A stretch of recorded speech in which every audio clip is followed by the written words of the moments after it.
Greetings from the Ignatius Press Studios.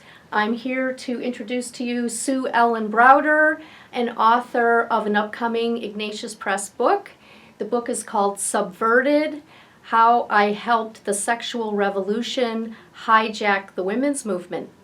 And Sue Ellen is a veteran journalist, and she did some investigative research into the background behind the Roe v. Wade Supreme Court decision and what happened to the women's movement leading up to that. And she's here to tell us about that. Sue Ellen, why did you write this book? Where was it starting? It started when people started asking me, how did the sexual revolution join with the women's movement? The sexual revolution was obviously very detrimental to women, and the women's movement had some positive things going for it. Women wanted equal pay for equal work. They wanted equal education rights.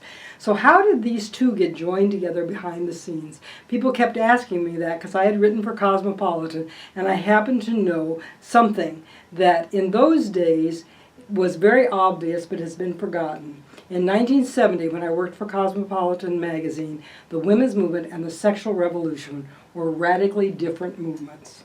Betty Friedan called Cosmopolitan quite obscene and quite horrible. So how did those two get joined together behind the scenes?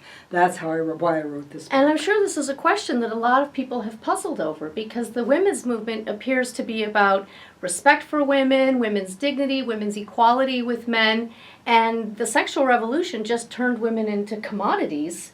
Aren't right. these opposed to each other? How do these things get together? That's right. And so you went in search of the answer to that question, and in the process, you also tell another story. Well, I tell my own personal story, how I became a writer for Cosmopolitan magazine, even though I trained at the University of Missouri as an investigative journalist. How did I end up in this sex rag?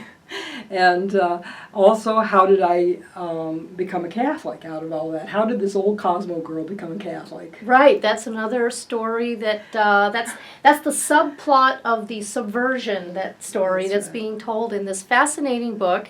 And you won't want to miss it, because it really tells things that a lot of people don't know, the behind-the-scenes power players who orchestrated the Roe v. Wade decision, how the women's movement itself got turned into a different thing from what it started. That's right. And who better than you to do this, because you lived through this period, a professional woman, a feminist in this period. Yes, I was. You're an eyewitness to these events. Exactly.